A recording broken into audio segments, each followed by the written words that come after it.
Welcome to my YouTube channel. आज हम करेंगे example 7.6 Griffith electrodynamic book new edition 4th की, और चैप्टर है 7।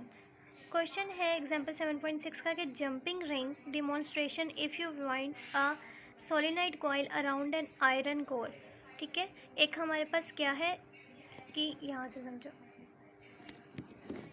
एक आयरन कोर है और हमने इसके गिर्द क्या कर दिया, सोलेनोइड को ऐसे वाइंड कर दिया।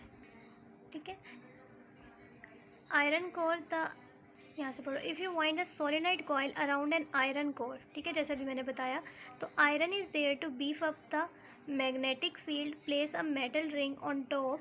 यहाँ पे हमने क्या रखा हुआ है, एक मेटल रिंग रखी हुई है ऑन टॉप पे। अब इस सोलेनोइड की वजह से इसके अंदर क्या आ जाएगा, मैग्नेटिक फील्ड, और कह रहे हैं कि ये रिंग जो है वो जंप कर जाएगा सेवरल फीट पे। वाई ऐसा क्यों होगा जब आप प्लग ऑन करोगे।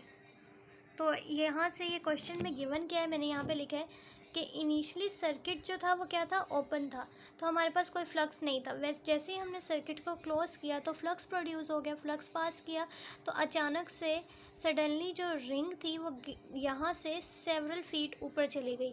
ऐसा क्यों हुआ वो हमें रीज़न देनी है।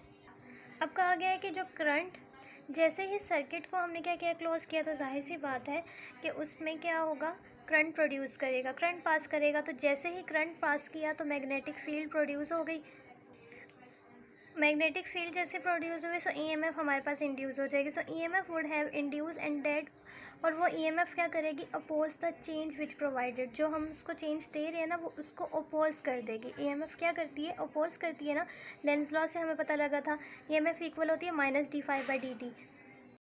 तो अगर हम कहते हैं कि कॉइल जो है उसमें करंट, अगर कॉइल में करंट एंटी क्लॉकवाइज डायरेक्शन में है तो रिंग में कितना होगा, क्योंकि ईएमएफ अपोज कर देगी, तो ईएमएफ रिंग में क्या होगा, करंट जो होगा वो क्लॉकवाइज डायरेक्शन में होगा। अगर कॉइल में करंट जो है, अभी हमने कहा कि करंट आएगा, जैसे ही हमने सर्किट को क्लोज किया तो करंट आ जाएगा।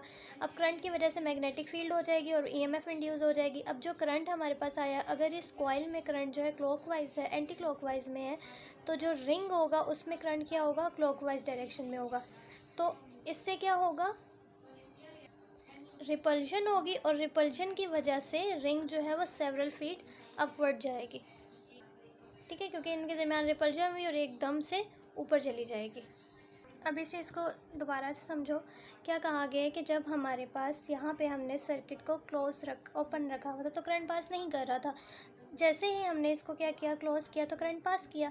जैसे ही करंट जो है सोलेनोइड में से पास किया तो इसमें क्या प्रोड्यूस हो जाएगी, मैग्नेटिक फील्ड प्रोड्यूस हो जाएगी। और जो मैग्नेटिक फील्ड होगी वो क्या करेगी, मैग्नेटिक फील्ड इसकी क्या करेगी, इस जो हमने उसके ऊपर रिंग रखी हुई है उसमें से पास करना शुरू कर देगी। अब जो मैग्नेटिक फील्ड इस रिंग में से पास करेगी वो क्या होगा, फ्लक्स। यहाँ पे जो चेंज होगा ना वो क्या होगा, फ्लक्स। फ्लक्स क्या है, फ्लक्स क्या है कि कितनी यहाँ की मैग्नेटिक फील्ड इसमें से पास की है, उसको हम क्या बोलते हैं, फ्लक्स। तो जैसे ही हमारे पास मैग्नेटिक फील्ड यहाँ प्रोड्यूस हुई तो फ्लक्स यहाँ पे क्या होगा, यहाँ पे फ्लक्स आ जाएगा, और जैसे ही फ्लक्स आएगा तो यहाँ पे क्या हो जाएगा, ईएमएफ इंड्यूस हो जाएगी इस रिंग में। और जब ईएमएफ इस रिंग में इंड्यूस हो जाएगी तो वो क्या करेगी, जो करंट यहाँ पे प्रोड्यूस हुआ था उससे ऑपोजिट करंट यहाँ बनाएगी। जैसे यहाँ पे एंटी क्लॉकवाइज डायरेक्शन में करंट था तो यहाँ पे क्या हो जाएगा, क्लॉकवाइज डायरेक्शन में। और जब करंट जो होते हैं वो ऑपोजिट इन डायरेक्शन में आ जाए, जैसे यहाँ का है क्लॉकवाइज, एंटी क्लॉकवाइज, यहाँ का क्लॉकवाइज, तो क्या होगी, एकदम से रिपल्जन होती है। ठीक है, करंट अगर डायरेक्शन ऑपोजिट में आ जाए तो उनके रिपल्जन हो जाएगी, तो एकदम से इनके दरमियान रिपल्जन हुई तो करंट जो ये रिंग है ये सेवरल फीट ऊपर चली गई। तो यहाँ पे आप लोग ऐड कर सकते हो कि the current passes through the ring produces magnetic field. अब यहाँ पे कौन सा करंट पास किया, मैं जो करंट की बात कर रही हूँ ये है कि इसकी वजह से ना यहाँ पर भी फ्लक्स आया और क्या हुआ, ईएमएफ इंड्यूस हो गई। ईएमएफ इंड्यूस होगी तो इसके अंदर भी करंट प्रोड्यूस हो जाएगा। जैसे म्यूचुअल इंडक्टेंस में क्या होता है, ये सारा म्यूचुअल इंडक्टेंस का फॉर्मूला है कि म्यूचुअल इंडक्टेंस में क्या होता है, अगर हमारे पास ये लूप 1 है, लूप 1 में जब मैं क्या करूँगी, लूप 1 में करंट आएगा तो लूप 1 में मैग्नेटिक फील्ड आ जाएगी। ये मैग्नेटिक फील्ड जो होगी, जो ऊपर लूप 2 रखी हुई है, इसमें से क्या करना शुरू कर देगी, पास करना शुरू कर देगी। तो यहाँ पे क्या हो जाएगा, फ्लक्स इंड्यूस हो जाएगा, क्योंकि जब इसकी मैग्नेटिक फील्ड इसमें से पास करेगी तो उसको हम क्या बोलेंगे, फ्लक्स। फ्लक्स क्या है कि कितनी इस लूप की मैग्नेटिक फील्ड इधर से पास कर रही है, वो क्या होगा, फ्लक्स।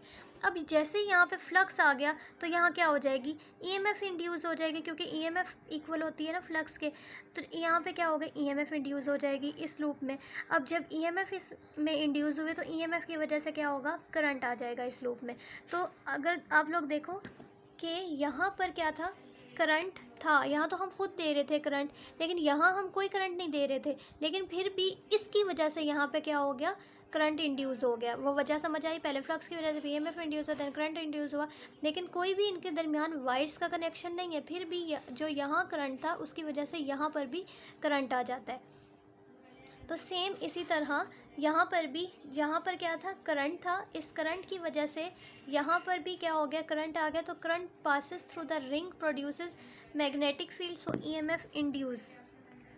और उस ईएमएफ की वजह से आगे वो सारा आप लोगों को मैं बता चुकी हूँ, रिपल्जन होगी। तो I hope you understand this lecture. Thank you so much for watching. Allah हाफिज़।